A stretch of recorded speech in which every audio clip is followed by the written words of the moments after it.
When you think of Christmas, what is the picture that comes to mind for you? Now, maybe you're like me. I grew up in church, and so I have a lot of memories that center around Christmas in church.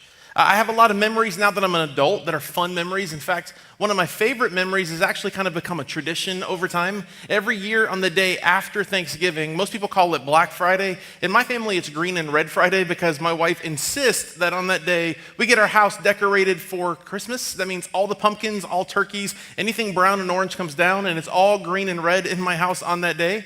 And usually my tradition on that day is to do what every man does, which is to kind of like whine and moan and kick and scream instead of actually setting up anything. But I do my part over time, and then we always get a tree. And whenever we get a tree, one of the first things that we do is we hang one ornament first. And it's this ornament that we've now had for over 10 years. It says this, it says Healed Christmas 2005. Here it is, here's a picture of it. It is this beautiful crystal star that I brought from a store called Tiffany's. And if you've ever heard of Tiffany's, you know that I had to take a second mortgage on my house for that thing. But the story on it is significant. Here's the story. 6 months into marriage, my wife is diagnosed with cancer. So 6 months into marriage, she started chemo, she lost her hair, was very sick, the whole deal.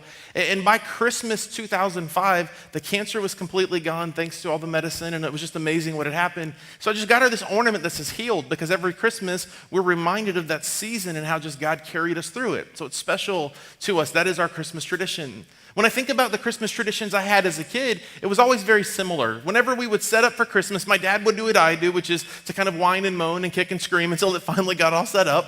But we would always set up the Christmas tree, and we would play the best Christmas record ever, Alvin and the Chipmunks Christmas. It's wonderful. It's right up there with Kenny G and Michael Bublé Christmas. And we always would play that one. And then there was always this part of the tradition where we would set up the tree, and then there was this one year, though, that kind of like became the Christmas that all others were compared to. Now, when I was 8 years old, my family moved from Dallas, Texas to West Palm Beach, Florida. And the cost difference in Dallas and West Palm Beach is unbelievably different. And this one particular Christmas was the first Christmas we had moved. My parents took a major pay cut to go from where they were to where they felt like they needed to be in West Palm Beach. And West Palm was very expensive. And I don't think I understood as a kid how expensive it was, but as an adult, I'm like, how did you do this? And it was our first Christmas there. We'd only lived in Florida for about 6 months. And my parents decided that on this particular Christmas, we were going to drive from West Palm Beach to Texas to see my family for Christmas. And so that Christmas kind of rolled around, and when Christmas came, I can't imagine how financially strapped my parents were, but my mom and dad had a conversation where they decided that we weren't going to buy a Christmas tree that year. And the reason we weren't going to buy a Christmas tree was because it cost too much money, and it would only be up for like 2 weeks before we had to leave anyways. And so we decided not to do it. Now that makes financial sense, but to an 8-year-old kid, that makes no sense. And so I remember feeling sad, but my mom just made it work. That's what moms do. Mom's spiritual gift is just making it work. And my mom got this great idea. You know, when you go to Home Depot or Lowe's or wherever you get a Christmas tree, they usually take it and they cut off those branches at the bottom, the lonely, orphaned, isolated branches, and people were doing that, and my mom noticed that there were some kind of laying around the trash, the dumpster at this apartment complex we lived in. So my mom went and gathered a few, and then I have this memory of my mom looking in the dumpster and seeing that there was a bunch more of these branches. So I remember my mom, about 5'2", sweet little lady, climbing into a dumpster a few weeks before Christmas to rescue these poor, orphan, abandoned tree branches. And then she put them together and duct taped them at the bottom, because if you can't build it with duct tape, it's not American, holler. And so she does this, and then all of our ornaments were in storage. Like all of our stuff was in storage. We hadn't even found a house yet. And so she decided to like make it happen because that's what moms do. And so what she did was she took poster board and little 3x5 cards and she cut them and she made ornaments with our name and she outlined them in glitter. This is a real picture of one. My parents still have it all these years later. There is nothing special about this. It is not the most beautiful ornament you'll ever get, but the reality is to us, it's one of the most precious memories of the Christmas season because it has significance to it. And all these years later, now that all of their ornaments are out of storage, these are still the ones that maybe mean the most. Now, if you can think back to your Christmas experience and think back to those moments that maybe mattered to you, think about the moments. You can almost feel them. You can almost experience them. You can almost just close your eyes and go back in time and remember or smell. You could just feel what that Christmas felt like. And in my household growing up, there were certain things that mattered. The tree mattered, the stockings mattered. But what mattered possibly the most wasn't any of those things. It was this beautiful nativity set that my parents had. Now, this isn't the nativity they had, but it's very similar to this one. My parents got this nativity set when they were in Israel many, many years ago. Boom, there it is. And it looked just like this. It was made from wood, hand carved, and it was beautiful, absolutely beautiful. And every Christmas we would set the nativity scene up, and it was always had this place of prominence in our house, and everything mattered. Now, in that nativity scene, it's very similar to this one that I have here. All of us are familiar with nativity scenes. We just are. You've seen them. People put them outside of their houses. Back in the day, people used to build them around city squares and prominent places in towns. The nativity is just this beautiful, iconic part of Christmas. We don't know when they started or how they started. The first one we know that we have record of is in the year 1223. St. Francis of Assisi is kind of accredited with making the first one. And usually if you've seen these, they all have a very common thread. In the middle, you have sweet little baby Jesus. But you got to say, sweet little baby Jesus. And there's Jesus. Now, this isn't my nativity set. Someone borrowed this, lent this to me. But this is Jesus in this nativity set, and he's super white, and Jesus was Middle Eastern, so this is a little inauthentic, but you got Jesus here in the middle, and Jesus is in a crib, or in this case, it's a manger. And if you know the Christmas story at all, the Christmas story revolves around this couple, Mary and Joseph, leaving their home in Nazareth to walk or to ride on camel or donkey back to a city called Bethlehem for a census. And they get there, Mary's super pregnant, they get there and all the rooms are filled because there's this census happening. And so the only place they can find is some sort of a barn. But we know from history it wasn't just like a barn like you think of like a red barn. It was probably more like a cave. And they were in the back of this cave with all the animals. And when Jesus was born, he was placed in a manger. Now a manger is just a fancy word for a horse trough. It's where like the horses and donkeys would eat their food. And so they made do with what they had, but you've got Jesus in the middle. Then usually to his right and his left, you've got Mary and Joseph, some of the central figures of the story. Mary, who gives birth to Jesus. Joseph, the man who is betrothed or is going to be marrying Mary at some point. They're in the story. Then usually off to one side, you've got the shepherds. Now they're central to the story of Christmas because these shepherds are the first people that God spoke to through an angel to say that Jesus, this Messiah, the Savior of the world, was going to be born. And I love this part of the Christmas story because the shepherds were the working class. They weren't the best of the best. They weren't the brightest of people. In fact, what we know from history is that usually shepherds were very desolate people. They were often very depressed because you can only have conversations with sheep for so long before you run out of stuff to talk about. Like when they start talking back, that's when you got issues, and so they had issues. And so the shepherds are a central part of the story, and then usually in the story you also have the three wise men, and depending on your upbringing, sometimes they're called the Magi, or we three kings of Orient are. Now we don't know a whole lot about these guys. What we do know is at some point in Jesus' life, they showed up bringing gifts. They brought gold and frankincense and myrrh, so it means that they had some money and some affluence, and they show up. Now what we don't know is if there were just three of them. We don't know that. We know that there was probably at least three, because there was at least three gifts. The other thing that's interesting is, if you're really honest about the story, they didn't show up when Jesus was the sweet little baby Jesus in the manger. They probably showed up when he was like a 2-year-old, and I don't know what kind of like terrible twos Jesus went through, but they showed up at some point. Now, they probably shouldn't be a part of the nativity set, but it would look super incomplete without them here, right? Everybody understand? Now, this is the nativity scene. And the nativity scene matters for so many reasons because it's a picture of what happened in that Christmas story. But more importantly than the picture is how the picture is structured. You see, Jesus is at the center of this picture. And the reality is for all of us, there is this moment where we have to decide where in the picture of our heart, when we think about Jesus and everything else happening in life, we have to make the decision what's in the center. You see, your whole life revolves around something or someone. If you're not careful, what will happen is you'll do what a lot of Christians and a lot of Americans do, which is you'll realize that Jesus is a part of your story, but your life doesn't really revolve around him. So let me kind of explain it to you like this. What happens for a lot of people and a lot of well-meaning Christians is Jesus is kind of relegated to the side of their story. And what happens in their story is Jesus is a part of their story. Maybe they say they love him and they know him, and maybe they go to church every once in a while, but the reality is he's just a small part of their story. And if we were to take it a step farther, maybe in their story, what you have at the center of their life, in the center of their story, it's more like this. It's more like the shepherds in the center. And in this context, I want the shepherds to represent work. Because if you're anything like me, there is this temptation at times to revolve my life around work. I spend a lot of time at work. I spend over 40 hours a week at work. Most of us do. We give work a lot of our time, but we don't just give it our time. For many of us, we give work our best time. And the reason it's our best time is because it gets so much of our time. And if it's so much of our time, eventually what happens is we kind of crowd out other things. Well, we crowd out space for our relationship with God and our relationship with our family.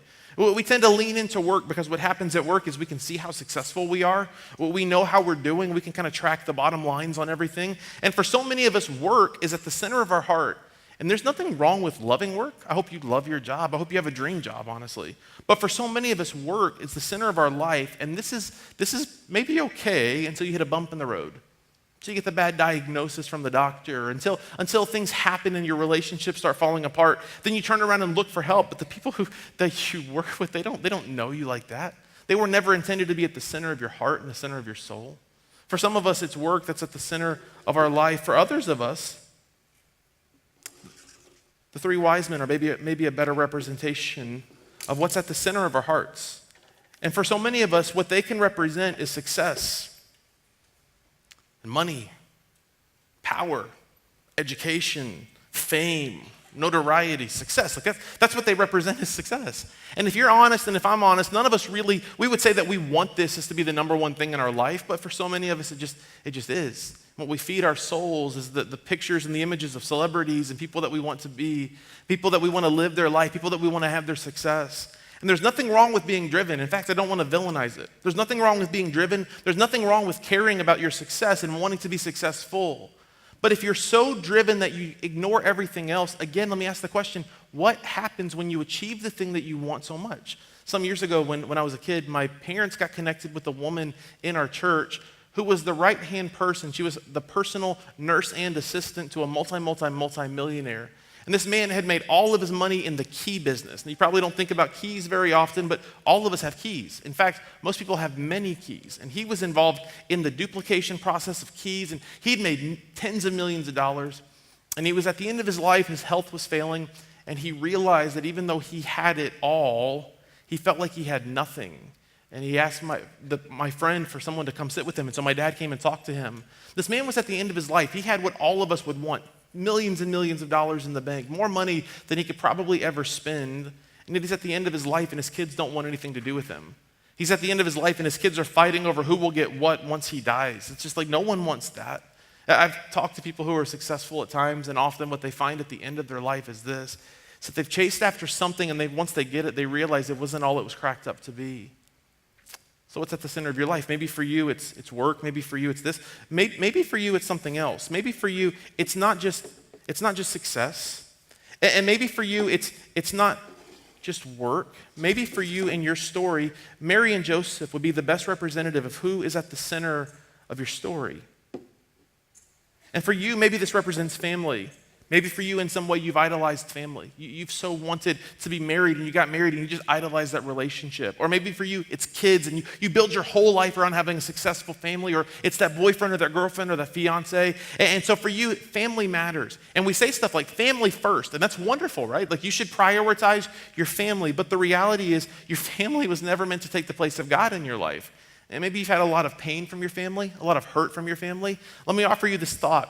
The reason I think sometimes you feel pain from your family is you put undue pressure on them that they were never intended to carry, that they were never meant to be your ultimate counselor, your ultimate source of energy and strength, that they were never meant to be the one that you go to with all of your problems. Only one person was, and it's Jesus.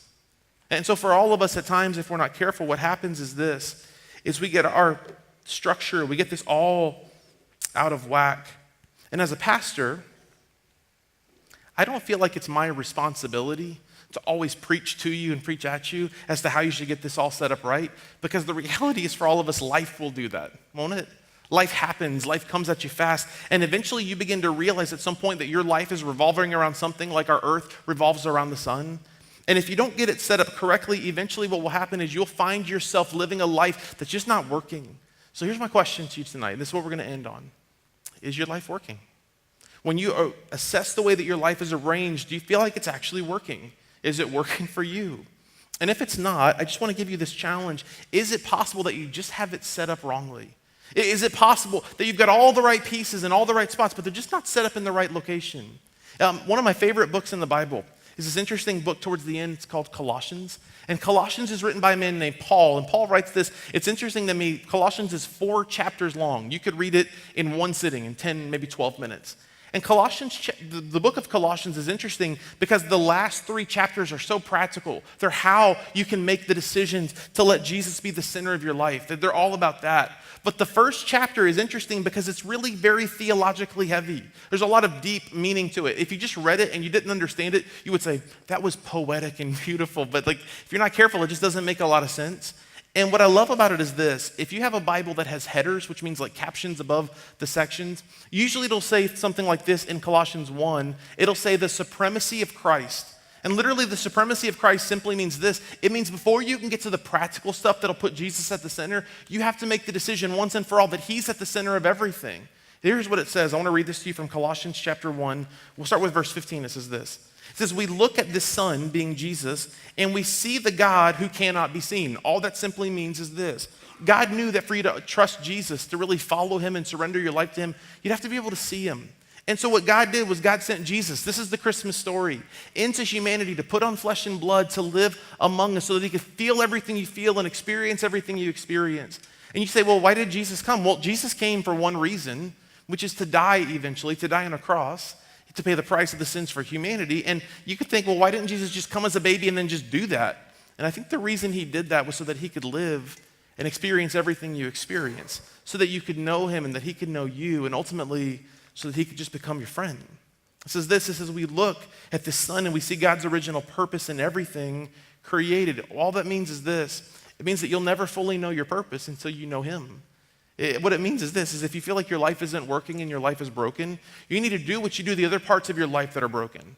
For example, if your car is broken, the best place you can take to get it fixed is the people who made it. In the same way, the best way to fix your life, if it's not working, is to go to the one who created you so he can put the pieces back together. It says for everything, absolutely everything, above and below, visible and invisible, everything got started in him and it finds its purpose in him. He was there before any of it came into existence. And I love this next line, and he holds it all together right up into this moment. It says that he holds it all together till this moment. So here's my question to you tonight. What's holding your life together? What is it that you revolve your life around?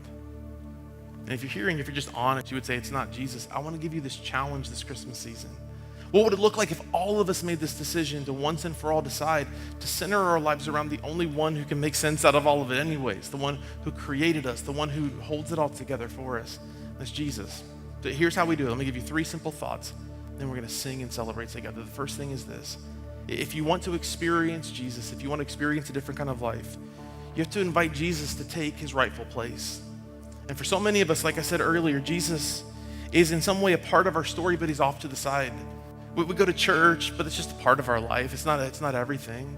We have a relationship with God. We pray sometimes, but the reality is he's not in control. You have to make a decision once and for all to give him his place. He won't take it, but he asks you to invite him into it. The second thing that all of us have to decide to do is this. We have to involve him in every area of our life. This is the biggest revelation I feel like I've had as a Christian. It's that Jesus doesn't just want to be a part of Sunday mornings when I'm at church.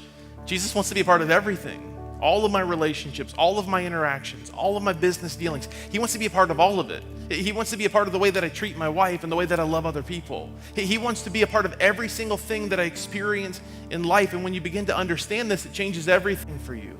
He wants to be a part of everything. The third thing is this, is we have to ignite a fresh passion to know him more.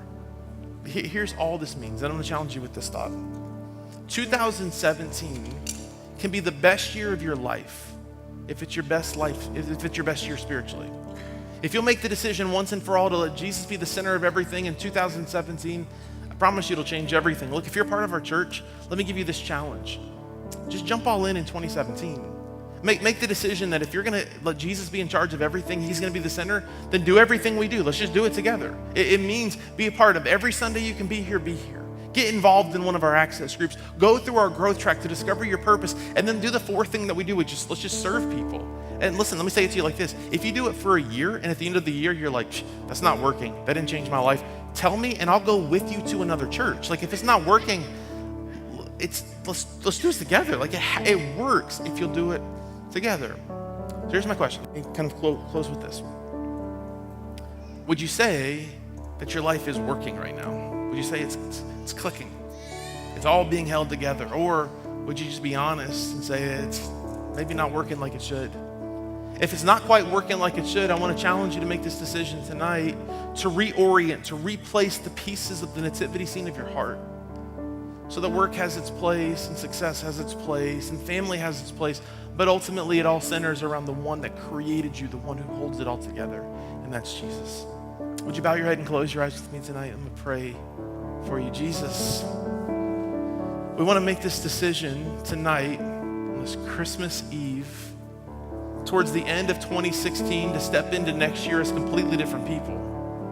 But we want to make this decision tonight, God, once and for all, to let Jesus take over our lives. We make this decision now to center our lives around him. Jesus, for some of us, we've known you, we know about you, but we've kept you off to the side. You're a part of our life, but you're not our whole life. Jesus, I invite you tonight to change all of us, to be the center of everything we do. And God, I know that as we do, Christmas will be different. Everything will be different. God, we thank you so much that when we do this, you put all the pieces together. We thank you for that, God, in Jesus' name.